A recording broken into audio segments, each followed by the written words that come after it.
Welcome to Ellie Chat.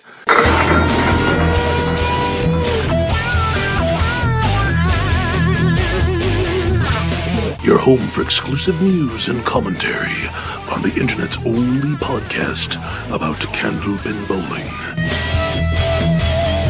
Brought to you by the Lords of Candlepin, Frank DeLuca and Rich Lamoni. Email the show at alleychat.frankface.net.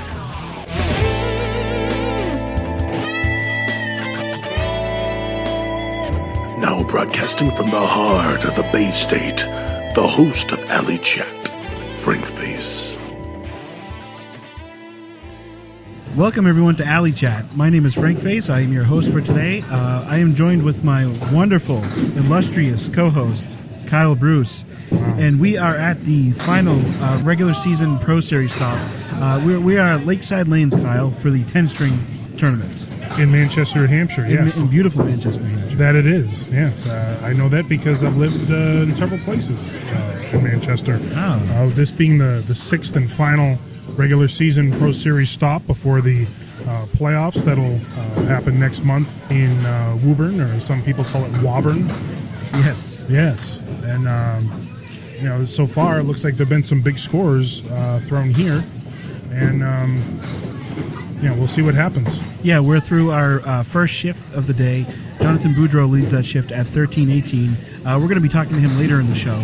But for now, Kyle and I are going to discuss the playoff standings in terms of points. And Kyle, up first, we have a man who's not here today, Chris Sacchetti. He's leading the playoff standings with 1067 total points. Kyle, I find it interesting that he's missed two events and he's still in first place. It's because he did some big damage in the first event that happened at Metro. He picked up 550, so a little more than half of his points just in one event with the qualifying and the knockout. Right. He got, like I said, he got 550. He missed the Big 20 event. He also missed the event at Park Place. There was a knockout there, so there were points there that he wasn't able to take advantage of. So you can imagine what the difference would be if he had those other two events. I know that Chris has been battling some injuries, but when he's been healthy enough to be on the approach, be able to qualify, he's put up some big numbers. So yeah, in fact, he recently had surgery for his knee. I think it was around Christmas time or just the month of December. And he is already back to bowling. He did explain that he's feeling a little bit of pain as of late. Could be why he's not here today. Well, it's amazing that because it is the sliding knee, it is his left knee. Right? I believe so. Yeah, so I mean, I can't even imagine the adjustments that he's made in his delivery and blocking out the pain with those changes to remain effective. Like I said, with these two events, I mean, I know he's been battling this for a long, long time. He has. It speaks a lot to his mental aspect of the game to try to make it through. To be number one going in, obviously into this event, things are going to change probably, but most likely it says a lot about him. Yeah, because I'd like to say that he really hasn't missed a beat. If you look at it, when he came back from his surgery on Friday nights, he was already back to throwing 400s like it was nothing. That's crazy, and of course, the timing would be you'd think would be the number one aspect, out of any kind of surgery, illness. You move away, you come back, what have you. So the fact that he's been able to come back and not miss a beat, and not only that, but throw big numbers in the process. Yep. I mean, he obviously has a great chance to win the whole thing. Absolutely. So. And we know he's been to the finals twice of the playoffs. Right. Absolutely. The last time, I believe, was at his home house, Lanes and Games, I believe. Yes. Yes. Actually, that was the year before. Oh, okay. The year before. All right. Last year was at Pilgrim. Was it the one that Jim Ayotte won? Yes, it was. Okay. Yes, it was. Who happens to be number 2 on our list. How about Absolutely. that? It's a dynamite segue. Yeah, it sure is. Jimbo he's from up around here, isn't he, Kyle? I have no idea. I've actually never met him. Oh, okay. Well, that doesn't answer that question, I suppose. But yeah. Jimbo is a New Hampshire bowler. Jimbo Ayotte, as he's affectionately known as. His name is Ayotte. He sits at 980 points in second place. He is bowling today. I haven't had a chance to talk to him. I don't know how he did, or if he is bowling this shift. I'm not quite sure. but I think it's safe to say he's probably going to defend his spot or come close to it. Oh, no doubt about it. And he's been very consistent. He has, unlike Sacchetti, he's been able to remain consistent at all the stops and be able to pick up points at every one. He did significant damage, like Sacchetti at Metro. He got about a quarter of his points there. But like I said, he's been like at Academy, picked up 165. Park Place at the knockout, he did very well. And at Lita, he picked up 245. So all throughout, it's not always about throwing the big number and then doing a disappearing act. Right. He's been able to consistently do that and keep himself in the top 5. And like I said, right now he's at number 2. So he has a great chance. Yeah. 980 coming into today. Very impressive. And this is his home house here at Lakeside. So I'd expect him to do some significant damage. Well, there's a lot. I mean, this is in terms of New Hampshire houses, this, me personally, one of the best houses in the state. Indeed, they do a great job, the Lipke family here. So absolutely. Not only is it well run, but you got deep approaches, and as we're finding out today, pins are moving today. So not always like that here. I found this house to be, in terms of the New Hampshire houses, which I believe have been traditionally known as being a little quicker than the majority of the Mass houses. Sure. I felt like this, over the years, has been more legit. But we're seeing some big scores. We'll see how things line up. Yeah, talking amongst many of the bowlers today so far, they're expecting to see a 1400 thrown. So anything's it's going to take that probably to win. Who knows? Maybe to cash. Yeah, right. Exactly. So we'll see. Sitting at 3, at number 3 for qualifying points, is very close behind Jim is Brandon Marks. He's at 972.5 points. Kyle, again, he's been pretty consistent throughout the whole year in terms of the tour stops. No question. Not only that, but he was on the Classic Candlepin show, and so far is the only 400 that we've had on there. So it says a lot that you go to different houses and different formats, and just like Ayotte, be able to be consistent and pick up points at every spot. Sure. He points at Lita, points at Park Place, points at Academy. These are different kinds of houses that your ball may react totally differently to, and he's made the adjustments, and he's right there. He's only 7.5 behind Jim in that third position, and he is bowling in the late shift, which is the 4 o'clock shift as we're recording this. So. Yes, so we're expecting to see a pretty significant score from him. So yes, Jeff Surratt at 4th place. He has 947.5 points. Again, another consistent bowler. He's very well known throughout the circuit for years now. He's still young. So I think we're looking to see big scores out of it. I know he's won a 10-stringer here before. It happened a couple of years ago where he threw on the back 5 a 798. Jeff Surratt is the bellwether of Candlepin bowling right now in terms of probably the under 40 scene. In terms of what's out there right now, he's won practically everything there is to win. So he's always going to be in that conversation. He's been a little more maybe up and down this year, not just in the Pro Series, but also on Friday night. Sure. I think that's a compliment to him. He may not take it as such from me, but the reason that I say that is because I know he's bowling less this year than he has in years past. Mm-hmm. And when you're not bowling as much, it's that much easier to lose your timing. And that's something that I think he's taken in great stride. Again, there's only 120 points, I believe, separating 4 from 1. And he's had 4 spots, not only in qualifying, but also in the regular tournament format where he's eclipsed that total. So anything is possible. Absolutely. So Jeff Surratt, we'll see what he ends up with today. Perhaps he'll win another 10-stringer here at Lakeside Lanes.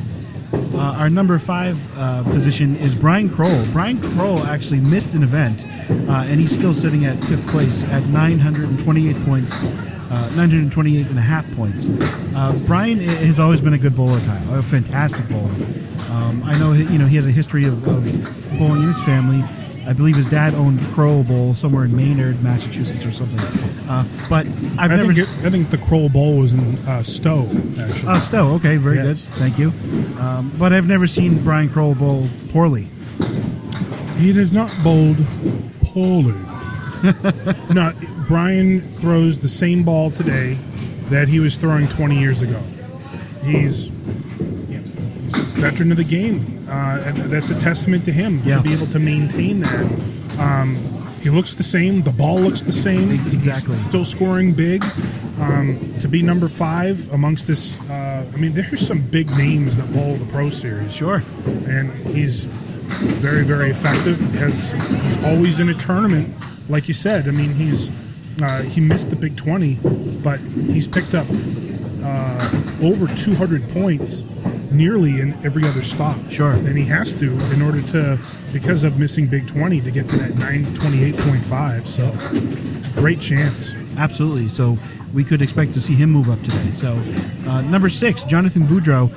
Jonathan Boudreau, we hope to catch up with him later in this show, perhaps be a guest for us. He sits at, like I said, 6th position. He's at 914 points even. He has thrown a 13-18 today. He bowled the first shift. Like we said, we're expecting huge scores, perhaps possibly even a 1400. So I think no matter what, he'll likely place. He'll definitely pick up some points. We'll see if it brings him up higher than he already is.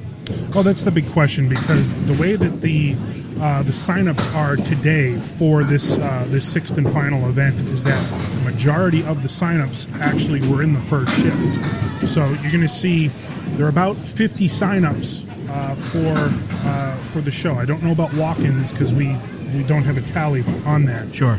But in terms of about 20 people on that first shift, he had the high number. So obviously you're not in that control when you bowl first, playing the waiting game to see where you end up finishing. But he has been pretty consistent. The thing is, actually ending the year, or at least coming into the spring, you're going to see we've already started to see it actually in the month of February, that he's had some big numbers on Friday night, and I believe, with that 13-18, it's carried over to today. Sure. The playoffs are next month in Woburn, and he's going to be right in that conversation.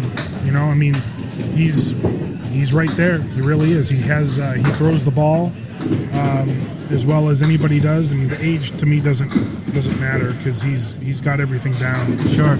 For him, it's just sometimes can be a question of confidence. That's all it is. Right. So. Okay, so at number 7 we have Sean Slinky McKinley. Kyle, he sits at 855 points. Kyle, I somewhat consider him kind of a snake in the grass. He's very quiet, but he makes a lot of noise in the lanes. He never gives up. I've seen him cover huge deficits, and we'll see what he does over 10 strings today. I know he has a lot of agility. He bowls very well at 10 stringers. So, what do you expect? When he's in the pocket, forget about it. Yeah. The kind of mixing action that he gets, sometimes, and like you said, he's capable of coming back. Sometimes, in my experience of seeing him over the course, because he's been on TV for 20-something years. Yeah, so, and his brother made the live show and made it all the way to the finals against Ulster. So I've seen him be sometimes a little bit of a slow starter, but that second 5, right? Like I said, when he's in the pocket, very, very dangerous. And like you said, it might be. I don't know if people would take him lightly because he's 7th. But sometimes when you get a big lead, sometimes you can kind of be maybe not a little cocky, but yep. That confidence might be something where you allow your focus to wane a little bit, and it's just like a guy like Sean McKinley that can come back and he's going to take advantage of it. Yeah, throw 100 half, and all of a sudden you're all done. Right. So. Right. No, he's a great pro. Been around a long time. Yep. And I don't see him stopping anytime soon either. No, not at all. No, and he's great numbers. Yep. Not just this year, but an overall body of work. Right. And also bowls on Murderer's Row on Yes, Friday nights. So right. So we have at number 8, another Sean. This is but not Baker. This is Sean Morrison from Maine. He is sitting at 851 points. Kyle, I know he's done a lot of damage up at the Worlds over the years. He doesn't. I don't think he's been down to the Pro Series for the last year or two, but he's been back this year, and his numbers are showing it. I think sometimes, I don't know how controversial this is, but I think sometimes it's easy to get caught up in bowling just in Mass or New Hampshire, and sometimes we overlook some of the great bowlers from Maine, and because they have the longest commute. Right. So it's hard, even if you're in southern Maine, to make some of the stops that are in,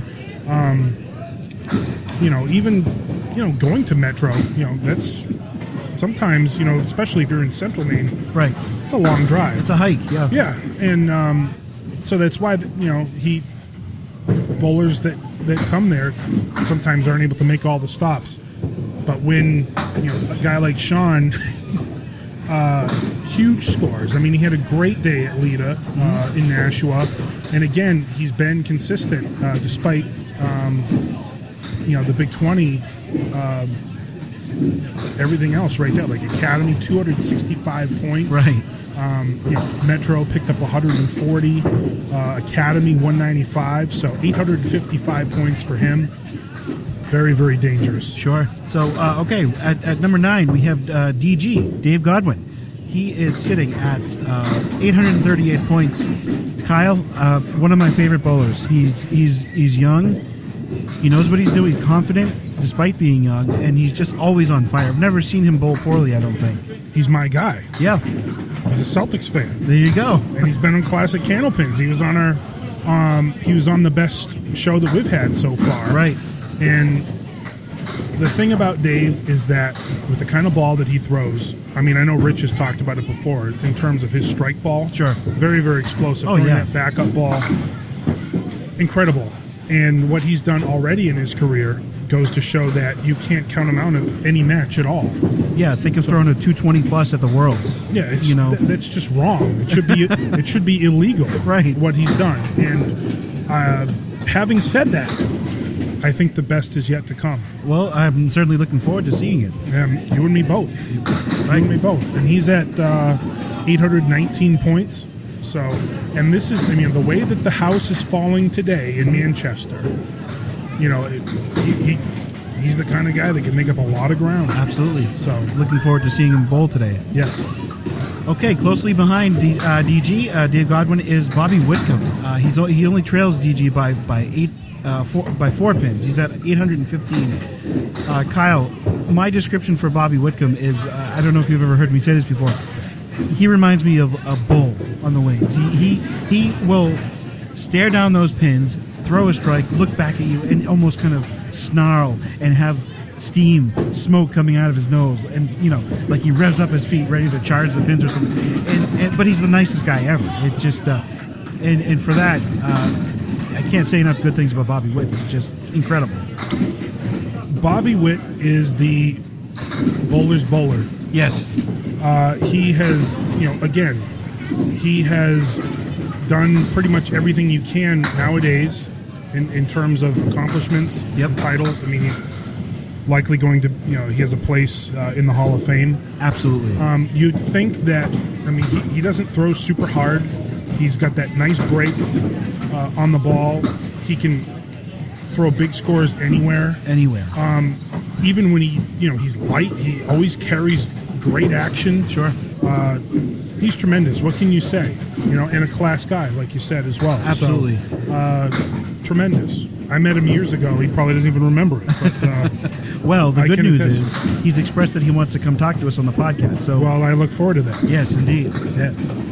Kyle, any closing remarks on the top 10 Pro Series placements? I think it says a lot that these the scores that we have, the standings that we have, that there is any one of these guys can make a big move and go from like Bobby Witt, for example.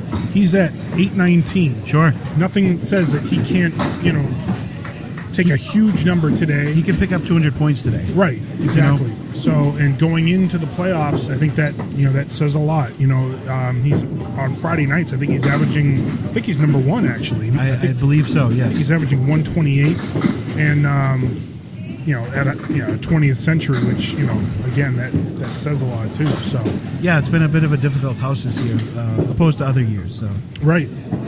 So, but again, like I said before, it doesn't really matter where he is. If you're in that conversation, in this top 10 conversation, you can bowl anywhere. It doesn't matter. It's all about making the adjustments. Yes. And whatever kind of ball that he feels like he's throwing that might not be scoring, he knows because of that experience that he has, because everything else is there. He throws the same ball that he's been throwing for a long time. Oh, yeah. Now, and you just never know. You can't count any of these guys out. None of them. Right. So that's what makes the Pro Series so great. That's what makes Candlepin bowling so great. I agree with you, Kyle. Okay, so those are our top 10. We'll see after today what happens to line them up for next month at the Pro Series playoffs in Woburn, Massachusetts. And we will be back after this. Friday Pro League Rundown. What's up, everyone? This is FrankFace with your Friday Pro League Rundown. In Week 27, Central Park Lanes took 8 at Malden 2. Norwood took 6 points from Academy 3 at home. 20th Century took 6 at Metro 2. Riverwalk and Academy 1 split at Academy. Malden 1 split at Metro 1. Academy 2 took 8 at home against Woburn 1. Ron's Ice Cream lost 8 at home against Lucky Strike, and Woburn 2 had the bye. This week's 400 series include John McDonald with the 410, Dave Barber with the 414, Bobby Whitcomb with the 416, Brian Fournier with the 424, Jeff Walsh with the 431, and the week's highest total was thrown by Malden 1's Jay Shiner with the 434. Jeff Walsh had the night's high single with the 177. Standings are Lucky 1, first place, 178 points, Academy 2, 160, Central Park, 157, Academy 3, 153, and fifth place, 20th Century with 144. Academy 1, 125, Ron's Ice Cream, 119, Metro 2, 116, in ninth place, Malden 1 at 109, Riverwalk, 106, Metro 1, 99, Norwood, 87 points, 13th place, Woburn 2, 77 points, 14 is Malden 2 at 46, and Woburn 1 is in 15th place at 42 points. Week 28 matchups include Academy 1 at Malden 1, 20th Century at Lucky Strike, Woburn 1 at Academy 3, Malden 2 at Woburn 2, Metro 1 at Riverwalk, Ron's Ice Cream at Metro 2, Norwood at Academy 2, and Central Park has the bye. This is FrankFace, and that's the Friday Pro League Rundown.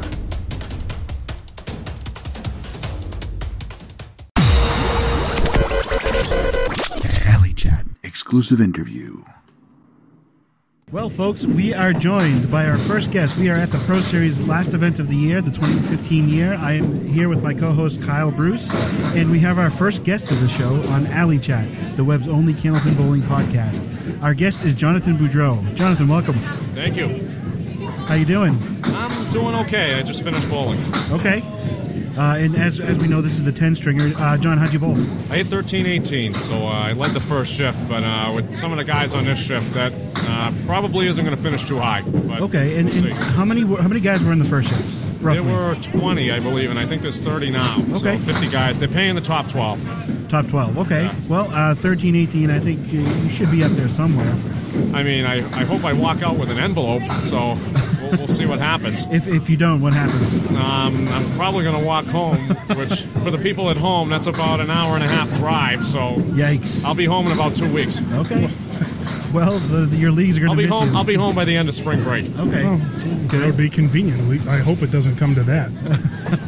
Is there something about the 10-string format compared to, I mean, there's the various knockouts that there are throughout the tournament. This is obviously the last one before the playoffs. Is this type of format something that you believe favors you? Yeah, I mean, I like 10-stringers personally. I mean, in a 10-stringer, it's plain and simple. The best bowler in the house is going to win. In a knockout, it's kind of random. You bowl one string and someone pops a big string. You could throw 700 and then lose in the first round, which kind of sucks. But, 10-stringer, you throw 1,400, you're going to win. Right. And that some people argue that it favors the top bowlers, and I argue it favors the guy who bowls the best that day. you know. That's true, because anybody can have their day, but over the course of that 10 strings... Right, you need to last, you know. And you have your youth, so I'd argue that works in your favor as well. Yeah, I mean, I can last through 10 strings, so that helps. And why is that? Well, and there is something to that. We had talked before privately about how you felt like when you got into the line, you weren't following through the way that you wanted to, and... Yeah, I've been having a tough time about the first half of the season. I had a rough start to the season, and I finally realized around middle of January that I was getting lazy on the ball, and realized that it was really because of my weight. So I knew I needed to lose weight, and I went on a diet. I'm still on it, looking to lose about another 5 to 10 pounds, but I've already lost 15. So now that's enabled me to actually throw the ball like I mean it, and not like I just got out of bed.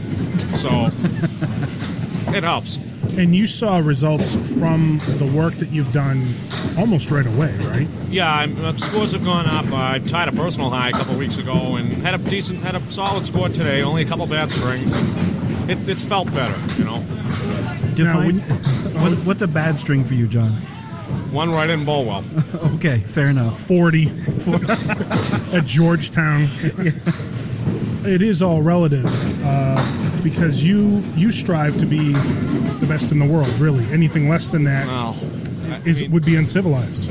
That is true, Charles. Yes. Want a Bolwell, you know. Want a Bolwell. Of course. That's the thing. I don't want to be missing shots. I don't want to be off the head pin, you know. I want the ball to work. So if I'm getting lazy on the ball, it's not going to work. Of course. What do you think all told, what do you think you're averaging this year? About 127 or so? Or 27, 28, something like that. Friday nights. My road average is lower, probably 25. But I bowl in East Boston. I'm about 25 there, and so right around that plane. And did I hear that you're taking Wednesdays off for the rest of the season for school? Yeah, I had to quit after the first half, and that was actually the league I was scoring the best in. I was just under 129 in that league, but and that's at Lucky Strike. Yeah, home house. So yep, there you go. Yeah, nothing better than home field advantage. Yeah, sometimes if you're bowling well enough. So John, what do you think of the conditions today at Lakeside? These pins are falling really well. I really, with 13-18, I'm not really confident I'm going to have an envelope in my hand just yet. So we'll see what happens. There's been a lot of big strings. Jeff Walsh just came off a 180 string. Oh, wow. Baker had a 174, the same string. So Baker's not going to win a high single with a 170 something. So that's unfortunate. That tells me that my 13-18 is really not very safe, despite it leading the first shift. Can you talk to our listeners about the value of bowling in houses that are what would be considered nowadays very tough, but probably more legit than bowling in a house that has conditions like today? Yeah, I mean, it forces you to make your shots. You need to hit the head pin 8, 9, 10 times the string. You're not going to hit it 4 times the string and throw a big score more than every once in a while. You know, you have to hit your shots. You have to pin. You have to bowl well. You have to bowl well, not score well. You have to bowl well to score well. That's my opinion on that. Well, it makes sense. I mean, you need to be on your head pin. You need to be on your object pin. Right. Can't leave any pins on the deck. Yeah, exactly. You're going to see the average go up, stay more consistent. Absolutely. You know, one of the things we've talked about, too, during this, the conditioning you've gone through is that your velocity is actually maybe picked up a bit. Yeah, I've been told that. I mean, I've been throwing the ball. I know I've been throwing with a little more speed, but other people have told me it's the quickest they've seen me, too, which I guess is pretty good. So, but it all feels pretty natural, though. The increase in velocity hasn't altered your timing, though. No, it hasn't, and that was what I was worried about. I've seen a lot of bowlers who have lost weight, and there's a period where they struggle to get that back, and I haven't really had that just yet. Well, let's hope that it doesn't happen. Yeah, I agree. Absolutely. So, John, what was your high string today? I had a 157 in the second string. Okay. I had, I think, 7 or 8 marks in a row, all spares. Go figure. Well, I had a string a couple of weeks ago with 9 marks in a row, all spares. So I guess the loss of weight hasn't really added on any strikes just yet. Actually, that might even be a blessing. Is that I'm serious. Yes. You mentioned about just pure bowling. And, spares and 10 box is sometimes what you can be all about. Oh, it's a game of spares. I mean, that's for sure. If you can carry a couple extra strikes, it's going to help you. If you can throw a strike amongst a bunch of spares, then it's really going to help. But yes. My first string today is an example. I threw a 120. I had 3 marks, all strikes. Right. You rip a spread eagle on all of those strikes and pin out a 7 or 8 fill and get a 10 box. It's a good box, but you're not going to score. Right. Because you need to have that fill in order to make it count. Right. And the good box that goes after that. And on lanes like this, 120s really, you lose ground. You lose on the field. I mean, the 2 150s I had today, I didn't gain any ground on the field. I look around and there were another 5 guys who had 150s. It's a good string, but it's not a great string because you didn't gain anything. Right. So the playoffs are where and when? The playoffs are, I believe, at Woburn. I don't know the date for sure. Yeah, sometime around the 2 weeks after Easter, I believe. Okay. Yeah. And do you feel like, you'd be bowling Easter, I assume. I will. Right. Yeah. So coming off... Unless I'm dead. Well, let's hope it doesn't come to that. I mean, I'm sure the 20 strings may make some of our older bowlers feel like that. Right, of course. Well, and if you walk home today, you're going to still feel tired come Easter. That's true. Right, exactly. And if I'm dead, it's not going to be easy to win the 20 stringer. So, That is true. Mentally going into the playoffs, do you feel like differently? Do you feel about it differently this year than in years past, perhaps? No, it's just one day. I mean, I bowled. This is my 3rd year on this tour, and I bowled the playoffs both times, and I've had a first-round exit both times. So it's where my lack of success in the knockout format comes in, and I'm hoping I can conquer that at some point in the next several years. But I'm hoping for a big day. That's something you feel more psychological than the actual, your bowling, your release, your timing. I mean, anybody who isn't deaf knows that I don't like knockouts. They've all unfortunately had to hear it. Most of them not voluntarily. So, I mean, I try to plug away and grind as much as I can, and it just hasn't really worked very well for me just yet. I've had a couple close losses, 130 to 125, something like that. But I've also had a lot of 116 to 98 or 120 to 110 or something like that. So, I mean, I haven't really broke out just yet. Well, you only have another, 50 years of bowling competitively, so I'm sure things will turn out between... Sure hope so. It's going to happen at some point. Yes. Yeah. Well, let's see if that score holds up. Yeah, we'll see. I'm not going to bet on it, that's for sure. If I can walk out 7th or 8th, I'll be a happy camper. If I walk out 5th or 6th, I'll probably dance out of the building. But and for that, we will do a video podcast. Yes. Yeah. That'll be a wonderful inaugural... You'll never get any views again. Yeah. Well, that would be an unfortunate debut. If, yes. The plug gets pulled. The ratings would take a significant decrease. So yes. Well... Take a big hit. Better you than me. Yeah. Not by much. Okay, John, well, thanks for joining us. Oh, thank you for having me. We had a good time talking to you today. Hopefully your score holds up, and we'll see what happens. We'll see what happens, yeah. Sounds good. Thanks. FrankFace. Well, everyone, that wraps up our coverage of the 2015 Pro Series 10-stringer tournament held at Lakeside Lanes in Manchester, New Hampshire. Sean Baker placed first with a 14-16, followed by former Pro Series playoff champ Jim Ayotte with a 13-83. Thanks to Lakeside Lanes and the Lipke family for letting us set up and record. Be sure to check out the Pro Series playoffs on April 19th at Woburn Bowlodrome, where the top 40 point earners will square off in a knockout bracket. As always, you can check out other episodes of Alley Chat at alleychat.frankface.net, like our page on Facebook, and find us on Twitter at alleychat with 2 T's. For my co-host Kyle Bruce, my name is FrankFace, and thanks for listening to Alley Chat, the web's only Candlepin Bowling podcast.